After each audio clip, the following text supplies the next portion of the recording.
Ladies and gentlemen, thanks for tuning in to another interview with the author, Mike Kaiser.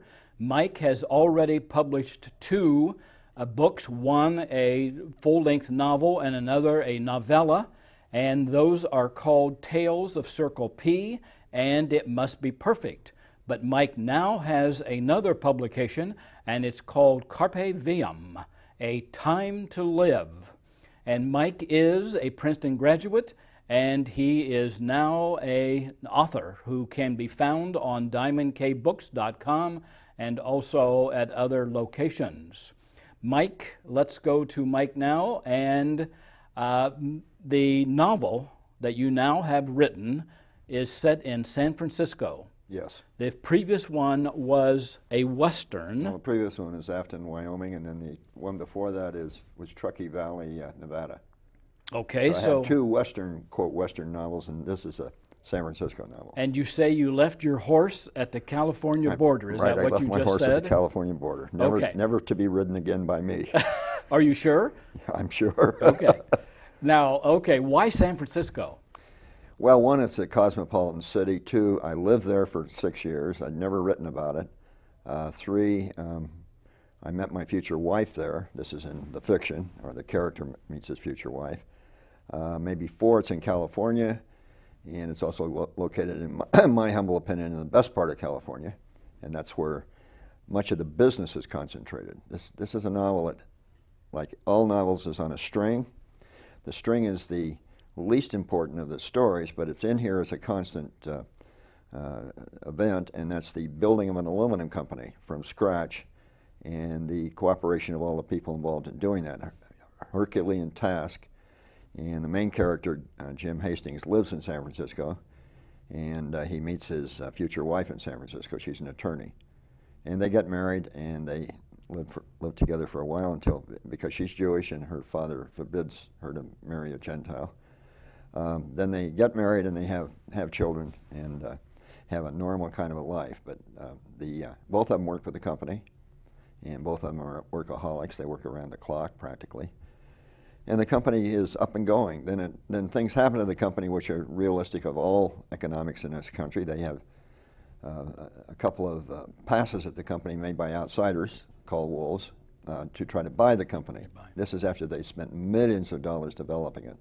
So that's natural. And so there's some interesting things that happen. I raised my, two comments on this. I raised the question on this particular book whether a story about an industrial company as the string for hanging these events on would be of interest to women.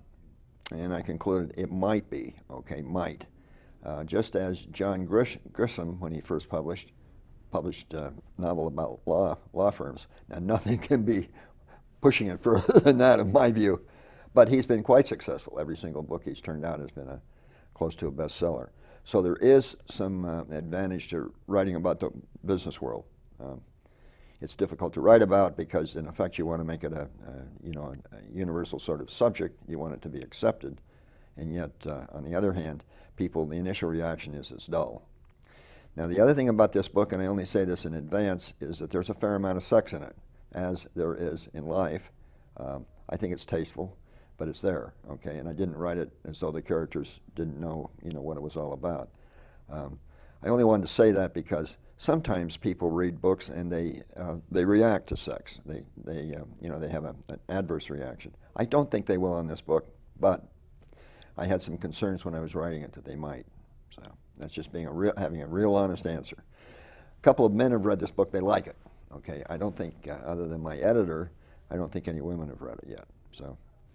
Okay, now, the setting is in San Francisco, but it's also in the 1960s. Yes, correct. Okay. It's a modern book. Now, why did you set it in the 60s rather than in the 90s, rather than the 2000s? Okay. I mean, is there a reason for that? Well, good question. And the answer is that I was in San Francisco in the aluminum industry in the 60s, so I really knew it backwards and forwards. Oh, so you were... I have an aluminum industry background for approximately 10 years, and for a portion of that I was in San Francisco. Some of these stories here actually happened. Some didn't, too. One of the things the book has that's extremely important to me, and I try to soft pedal it, one of the things on the string is to offset a very anti-Semitic incident that occurred early in my aluminum industry career. About that too, yes. And I felt that there had to be some, not retribution, but there had to be some redemption, okay, for that incident. So the book is full of low-key examples where Gentiles and Jews get along, okay, which I think in the business world is correct, okay, other than that one thing that starts the book. So there's that. There's also a large commitment to something I call the National Cancer Society. You can substitute something else for national if you want to, and things that actually happen, okay. Some of them not so good, okay. Some of them sort of like, how do people react when there's money around, you know? Do they try to get, quote, their share, or do they leave it alone? So that's another part of the story.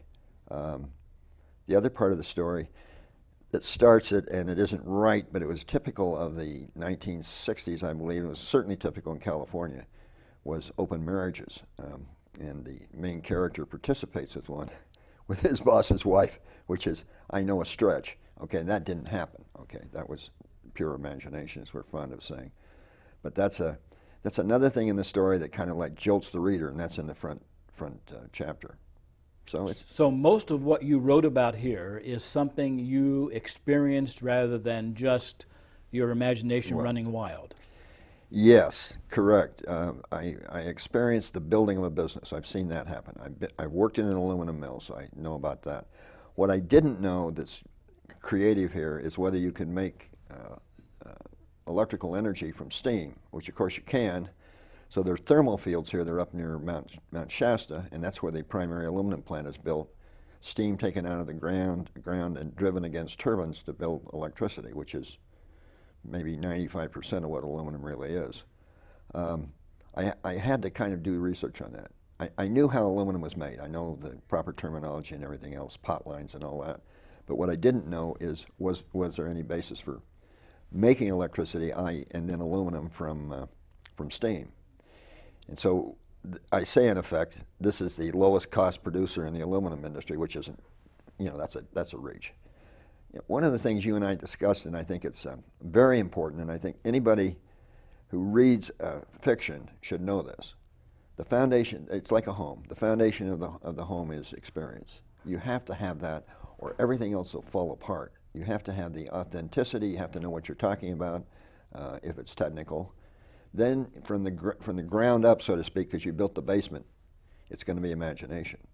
And the imagination has to tie back to the experience, because if it doesn't, it's not going to work either. So well, there's a lot of imagination in this, and there's a lot of like, okay, it happened, all right. It really was an experience, and San Francisco was a unique time in my life. So I tried to capture that. And you would have been what age in the 60s?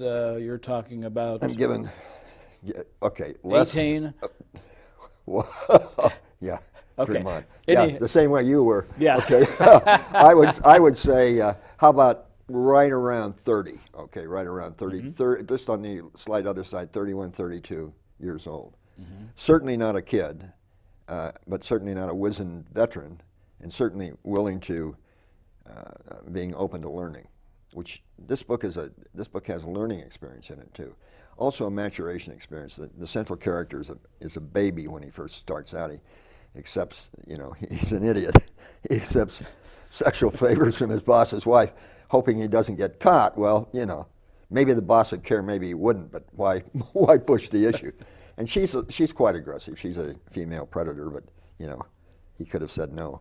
So he grows from that to be a caring, good husband, and a lot of that has to do with the woman he marries. Okay, now let's go back to the title. Yes. Carpe Viam. Okay. First of all, that's Latin, of course, for?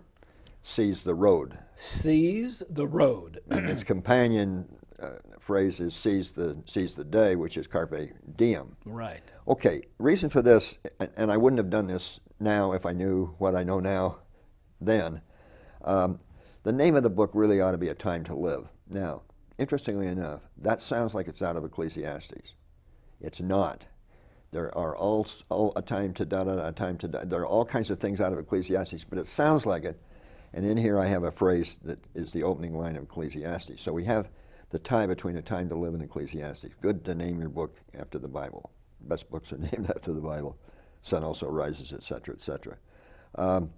So I had that. I was happy with it. Then I thought, wrongly, I'm going to get in a lot of trouble because somebody has to be using A Time to Live. Somebody has to be. Well, as it turns out, not just somebody. It's about 40 people, that thought it was a good title. So I was worried about that, and then I said, all right, I'm going to give it a different title that will disguise the second title or push it into a different section of the alphabet. Well, Carpe Diem is also used, so I said, nobody's used Carpe Viam, maybe. So that's the title. I know it's awkward. I think if I could do it over again, I wouldn't do it. You cannot copyright a title. You just can't do it. So anybody can pick up a good title and use it.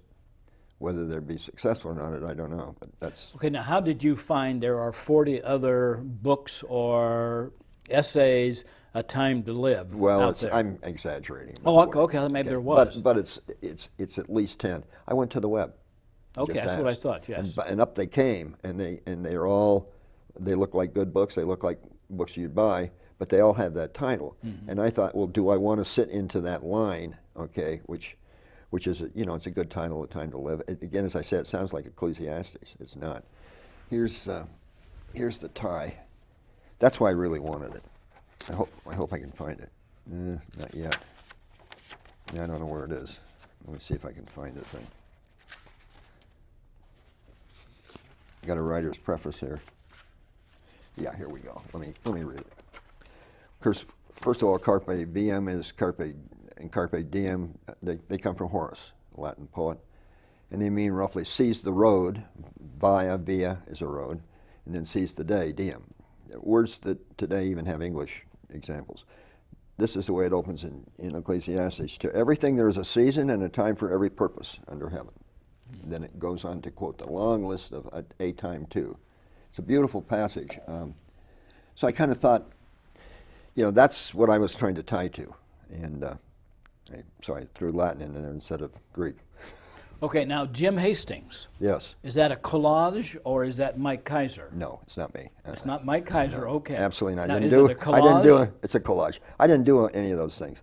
As a matter of fact, I have two characters. We all like this in terms of writing. One of them is Jake McCarthy, and I'm going to have he's in as a foreman in the Circle P novel, and I make him grow up and have his own ranch. He's going to be in the next novel I write, and but he's not in. No, he's not in this one. Okay. Then Jim Hastings is the cousin of Ben Hastings, and Ben Hastings is in a short story, and Jim Hastings, Ben Hastings, they kind of like pop in and pop out of the work. So, no, he's his own character, and as I said, basically, I see him as a good character. In the beginning, I see him as tremendously immature and tremendously, overcome by too much sex. Okay. But he is not a specific individual that you have known. No. You just put together some characteristics Right. of what you may have seen in other people in the past. Yeah, actually, he's much better than some of the people I've seen in the past. Okay. But yeah, that's Okay. it. Now, okay, let's talk about the anti-Semitism. Yes. Now, that was something you experienced as a person in San Francisco at that time. No, it was actually down in Los Angeles, and it was for okay. the company that I used to work for before then, and it's a true story.